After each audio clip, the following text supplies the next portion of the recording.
है नंबर 24 जो कि क्लास 8वीं के लिए है। तो विषय है सामाजिक विज्ञान। तो यहाँ पे अपना नाम लिखें, यहाँ पे अपने कक्षा अध्यापक का नाम लिखें।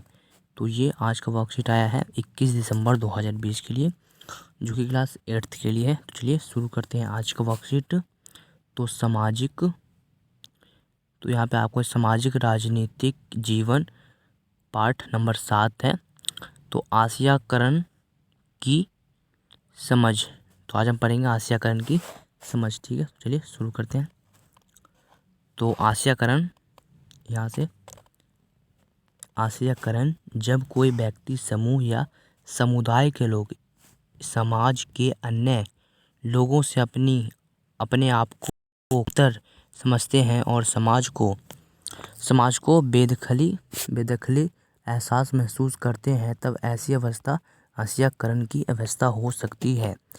ऐसा व्यक्ति या समूह सामाजिक चीज़ों के केंद्र में नहीं रहता या अपने आप को समाज के साथ रहने लायक नहीं समझता।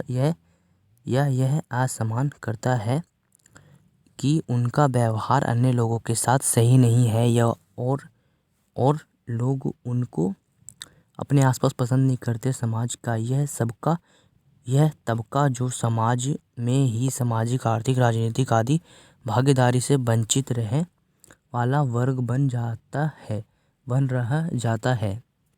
तो यहाँ पे बताया गया है कि जो हास्याकरण है तो वो क्या है, वो हास्याकरण क्यों लोग समझते हैं कि हम हास्याकरण है। तो जो कमतर समझते हैं, जो अन्य लोगों से कम समझते हैं कि वो ज़्यादा है हम कम है, तो ये इस वजह से हास्याकरण बन जाते हैं लोग। या फिर जो एहसास समूह करते हैं कि हम लोग कम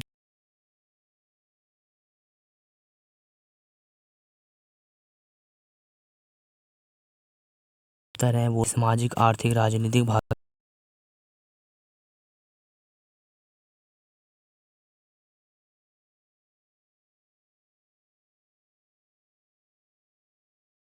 समाज उनके हास्याकरण की वजह कई हो सकते हैं, जैसे कि अलग अलग रीति रिवाज, अलग भाषा, ठीक है, गरीबी, समाज हैसियत में कम। तो ये क्या है कि ये सब हास्य, जो अलग अलग रीति रिवाज होते हैं, ठीक है। तो अलग भाषा होता है, किसी का कोई सा भाषा है, किसी का कोई भाषा है, और कुछ अमीर होते हैं, कुछ गरीब होते हैं, कुछ सामाजिक हैसियत, मतलब कि कुछ गरीब, उनमें भी हैसियत होती है, ठीक है। तो इस वजह से सब हास्याकरण की वजह है कि मतलब कि वो लोग जो अन्य लोगों से अपने आप को थोड़ा अलग समझते हैं, तो उसे कहते हैं हास्याकरण। ठीक है, तो आगे पढ़ते हैं क्या कैसा। और यह बताया जा रहा है कि कई बार इस समूह को लोग दुश्मनी और डर के भाव से भी देखते हैं। अलग अलग किए जाने के कारण इस समुदाय के लोग सरकारी सुविधाओं, संसाधनों और कई अच्छे मौक़ों का फ़ायदा नहीं उठा पाते तथा अपने अधिकारों के लिए आवाज़ उठाने में चूक भी जाते हैं। ये लोग जिनके पास ज़मीन है, धन है, दौलत है, जो ज़्यादा पढ़े लिखे हैं, उनके मुकाबले अपने आप को शक्तिहीन महसूस करते हैं।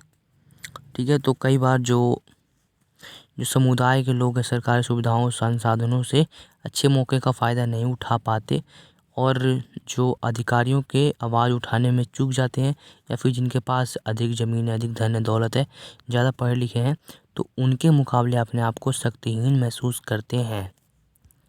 ठीक है, तो जैसे कि यहाँ पे बताया गया कि आदिवासी, ठीक है, यहाँ पे एक उदाहरण दिया गया है, जैसे कि आदिवासी का उदाहरण ले लेते हैं। तो आदिवासी शब्द का मतलब होता है मूल निवासी।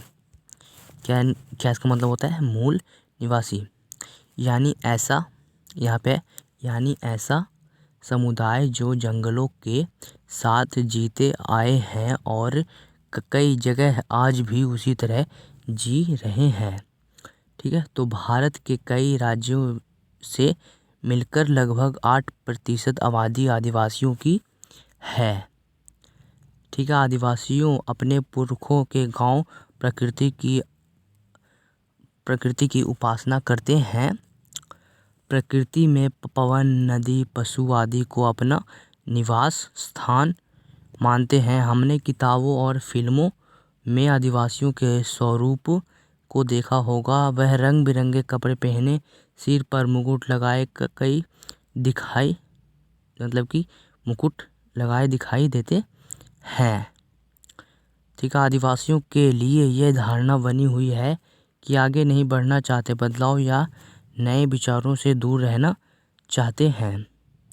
तो उनका जीवन पुराने किस्म का पिछड़ा हुआ है। आदिवासियों को अलग अलग हाशियाई और शक्तिहीन समुदाय के रूप में देखा जाता है। अपनी ज़मीनों से दूर हो जाने के कारण गांव छोड़कर शहरों कस्बों के उद्योगों धंधों के निर्माण कार्यों में कम कीमत पर काम करते हैं। तो अभी मैंने बताया कि जो है यहाँ पे जो है हाशिया, ठीक है, हाशियाकरण में एक उदाहरण लिया गया आदिवासी लोग। तो आदिवासी लोग अन्य लोगों से अपने आप को कुछ अलग समझते हैं, तो इसलिए वे जंगलों में रहते हैं, ना कि वो शहर में रहते हैं। ठीक है, तो इस वजह से वो अलग रहते हैं अन्य लोगों से। ठीक है, और देखते हैं क्या इसमें आया। ठीक है, तो हमने पढ़ लिया था कि कम कीमत पर काम करते हैं और इस तरह ये गरीबी और लालची के जाल में फंसते चले जाते हैं। जो ये आदिवासी लोग हैं वो अपने आप को दूसरे लोग से बहुत गरीब समझते हैं। ठीक है, और पढ़ना लिखना नहीं जानते, तो इसलिए वो बहुत ही कम कीमत पर काम करते हैं और इस गरीबी का लालची जाल में फंस जाते हैं।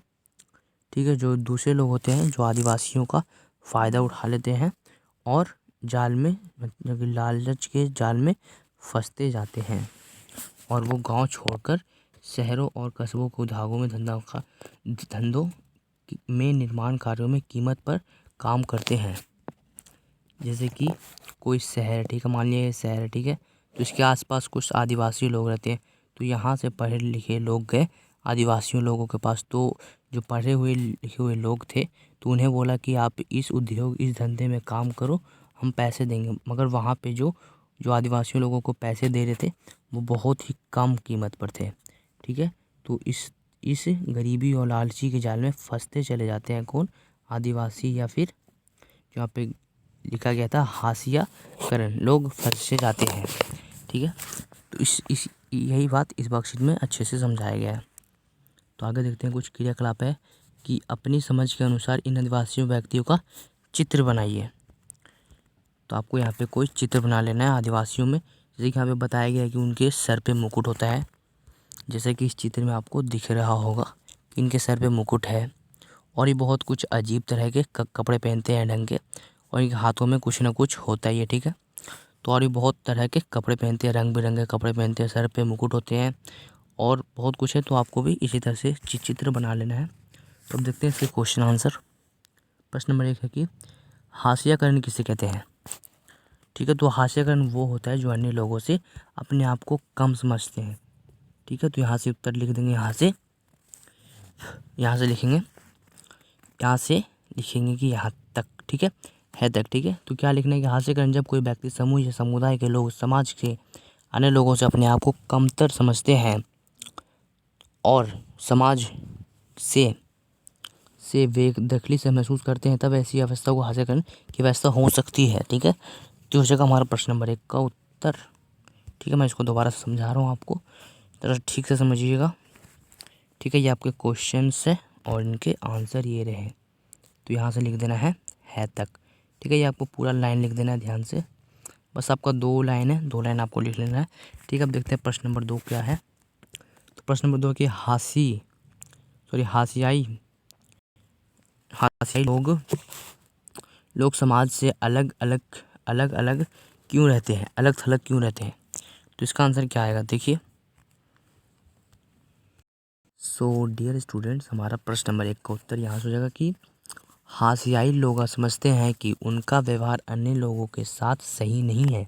ये लोग अपने आप को समाज में रहने लायक नहीं समझते या लोग उनसे पसंद नहीं करते हैं, इसलिए वह समाज से अलग थलग रहते, यानी कि अलग अलग रहते हैं। मतलब कि यहाँ पे बताया गया है कि हाशियाई लोग होते हैं कि उनका व्यवहार अन्य लोगों के साथ सही नहीं है।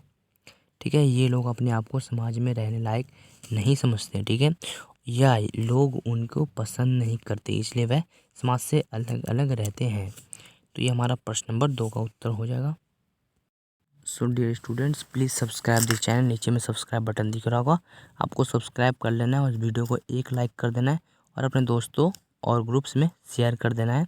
जो कि इस वर्कशीट सॉल्यूशन आप देख रहे हैं उसी को शेयर कर देना है और सब्सक्राइब करना ना भूलें। नीचे में बेल आइकन भी दिख रहा होगा, इस तरफ ऑल पे उसको क्लिक कर दें। ठीक है, अब देखते हैं प्रश्न नंबर 3 क्या है। तो ये है हमारा प्रश्न नंबर 3 कि आदिवासी कौन होते हैं, मतलब कि आदिवासी कौन होते हैं। तो आदिवासी वो होते हैं जो, आदिवासी शब्द का मतलब है कि मूल निवासी, यानी ऐसा समुदाय जो जीते हैं और जगह जीते हैं और कई जगह आज भी उसी तरह जी रहे हैं, उसे आदिवासी कहते हैं। तो ये हो जाएगा हमारा प्रश्न नंबर 3 का उत्तर, यहाँ से लेकर यहाँ तक है तक। ठीक है, जीते आए हैं, सॉरी यहाँ तक नहीं, बस आपको यहाँ से ये आपको पूरा लाइन लिख लेना है यहाँ तक। ठीक है, तो ये हमारा प्रश्न नंबर 3 का उत्तर जगह यहाँ से लेकर ये पूरा लाइन लिखना है, फिर ये पूरा एंड तक, फिर लिखते हैं जीते हैं, जी रहे हैं। ठीक है, तो अब देखते हैं प्रश्न नंबर 4 क्या है कि आदिवासियों ने शहरों में रहना शुरू क्यों कर दिया। तो आपने सोच रहे होंगे कि पहले जंगलों में रहते थे, फिर ये शहर में आके रहने लगे। क्यों? क्योंकि इनके लिए सरकार नई नई योजनाएं लाने लगे और ये इस वजह से इन्हें कुछ पता चला कि हाँ, हमें शहर में रहने से फ़ायदा है, ना कि जंगल में। ठीक है, चलिए देखते हैं इसके आंसर हम। तो ये हो जाएगा हमारा प्रश्न नंबर 4 का उत्तर कि आदिवासी लोगों को सरकारी सुविधाएं, संसाधनों व कई अच्छे मौके का फ़ायदा उठाने की इच्छा से शहरों में रहने शुरू कर दिए। तो ये हमारा प्रश्न नंबर 4 का उत्तर हो जाएगा। नीचे में सब्सक्राइब बटन दिख रहा होगा, सब्सक्राइब करना ना भूलें। आज मेरे चैनल पर 700 सब्सक्राइबर हो गए, तो मुझे 800 तक लेकर चले जाएँ। ठीक है, सब्सक्राइब ना करें, ठीक है, और बेल आइकन को भी दबाना ना भूलें। ठीक है, सब्सक्राइब जरूर करें। तो अब देखते हैं हम प्रश्न नंबर 5। ठीक है, तो आपको विचार से हाशियाई लोगों को समाज में कैसे समावेशित, मतलब कि मिलाना किया जा सकता है, मिलान किया जा सकता है, यानी कि मिलना, यानी कि जो लोगों से समाज को कैसे मिलाया जा सकता है। ठीक है, जो आदिवासी लोग हैं वो अलग अलग रहते हैं, बल्कि जो अच्छे इंसान है वो एक साथ रहते हैं। तो इन दोनों को प्लस कैसे किया जाता है, मतलब कि मिलाएं कैसे। ठीक है, तो इसी में कुछ लिख देना है आपको। ठीक है, चलिए इसका देखते हैं आंसर। तो ये हो जाएगा हमारा प्रश्न नंबर 5 का उत्तर कि हाशियाई लोगों के साथ राजनीतिक, सामाजिक, आर्थिक सभी क्षेत्रों में समानता का व्यवहार करके समाज में समावेशी किया जा सकता है। मतलब कि समाज, यानी कि सभी को बराबर देखना चाहिए, ना कि वो ज़्यादा है ये कम है। ठीक है, इनको सभी चीज़ों में, जैसे कि राजनीतिक, सामाजिक, आर्थिक, यानी कि सभी क्षेत्रों में इनको समानता, यानी कि समान चीज़ें देना चाहिए। ठीक है, तभी ये लोग समाज में समावेशित, यानी कि मिलान, यानी कि मिलकर रह सकते हैं। ठीक है, तो ये हो जाएगा हमारा प्रश्न नंबर 5 का उत्तर, जो कि आपको यहाँ पे सिंगल लाइन पे दिख रहा होगा, प्रश्न नंबर 5। ठीक है, तो आज का वर्कशीट में बस इतना ही। अगर चैनल पहली बार है, चैनल को सब्सक्राइब करें। चलिए, इसमें नहीं बोलते हैं, वर्कशीट में बोलते हैं हम। सो हमारा आज का वर्कशीट कंप्लीट हो गया। अगर चैनल पहली बार है, चैनल को सब्सक्राइब करें और इस वीडियो को लाइक करना ना भूलें। ठीक है, तो नीचे में कमेंट भी करेंगे आपको वीडियो कैसा लगा। तो आपको ये 5 प्रश्न के उत्तर मिल गए होंगे। ठीक है, तो सब्सक्राइब कर दें इस वीडियो को और लाइक कर दें इस चैनल को। ठीक है, तो मिलते हैं अगले बॉक्स में, तब तक के लिए बाय।